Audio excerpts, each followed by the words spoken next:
بسم اللہ الرحمن الرحیم۔ السلام علیکم ورحمۃ اللہ وبرکاتہ۔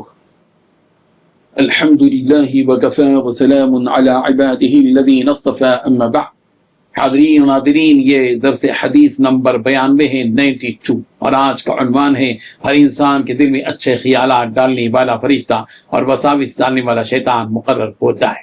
روایت سماعت کیجیے، ترجمے کے بعد تشریح ہوگی۔ بسم اللہ الرحمن الرحیم۔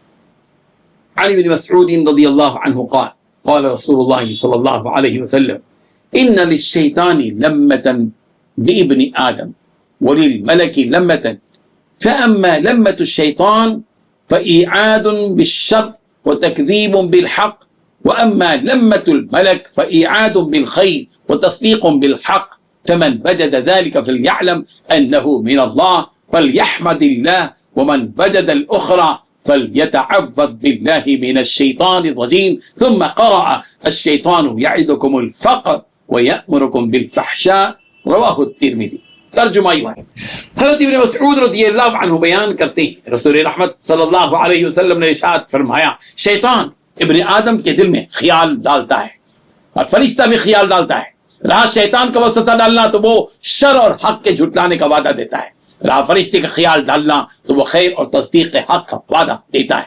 جو شخص اس طرح کا خیال محسوس کرے تو وہ جان لے کہ یہ اللہ تعالیٰ کی طرف سے ہے، بس وہ اللہ کا شکر ادا کرے، اور جو شخص دوسرا خیال پائے تو شیطان مردود سے اللہ کی پناہ طلب کرے۔ پھر آپ علیہ الصلوۃ والتسلیم نے یہ آیت تلاوت فرمائی، شیطان تمہیں مفلسی کا وعدہ دیتا ہے اور برے کام کی ترغیب و حکم دیتا ہے۔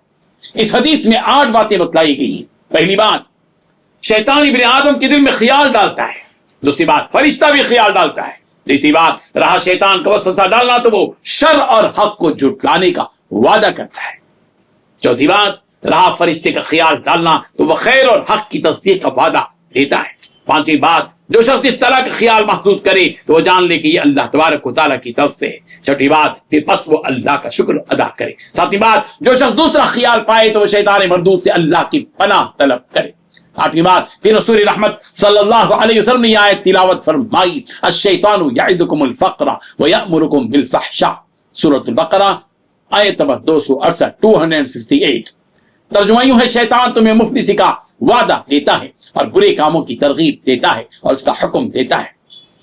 ظاہر بات ہے کہ شیطان کے سلسلے میں، شیطان کی اتباع کے سلسلے میں قرآن مجید کی مختلف آیتیں آئی ہیں۔ قرآن مجید کی ایک آیت سماعت کریں، یا ایھا الذین آمنوا لا تتبعوا خطوات الشیطان ومن يتبع خطوات الشیطان فإنه يأمر بالفحشاء والمنکر ولولا فضل اللہ علیکم ورحمته ما زکى منکم من احد ابدا ولكن اللہ یزکی من یشاء واللہ سمیع علیم، سورۃ النور آیت نمبر 21۔ ترجمہ یوں ہے، اے لوگو جو ایمان لائے ہو، شیطان کے قدموں کے پیچھے مت چلو، اور جو شیطان کے قدموں کے پیچھے چلے تو وہ بے حیائی اور برائی کا حکم دیتا ہے، اور اگر تم پر اللہ کا فضل اور اس کی رحمت نہ ہوتی تو تم میں سے کوئی بھی کبھی پاک نہ ہوتا، لیکن اللہ جسے چاہتا ہے پاک کرتا ہے، اور اللہ سب کچھ سننے والا، سب کچھ جاننے والا ہے۔ شیطان کی اتباع سے متعلق قرآن مجید کی ایک اور آیت ہے، سورہ بقرہ آیت نمبر 208۔ رب ذوالجلال نے ارشاد فرمایا، یا ایھا الذین آمنوا ادخلوا فی السلم کافہ ولا تتبعوا خطوات الشیطان انہ لکم عدو مبین۔ مومنو، اسلام میں پورے کے پورے داخل ہو جاؤ اور شیطان کے نقش قدم پر مت چلو، یقیناً وہ تمہارا صریح دشمن ہے۔ بزرگان محترم، یہ آیت اس حدیث کی روشنی میں لائی گئی ہے جس میں شیطان کا تذکرہ ہے، اور اصلاً تو ہم اس حدیث کو یہاں اس لیے بیان کیے ہیں چونکہ اس میں فرشتے کا ذکر موجود ہے، اس لیے یہاں پر یہ حدیث لائی گئی ہے، اس لیے کہ ہم مسلسل فرشتوں سے متعلق احادیث کا سلسلہ جاری رکھے ہوئے ہیں۔ وآخر دعوانا ان الحمد للہ رب العالمین۔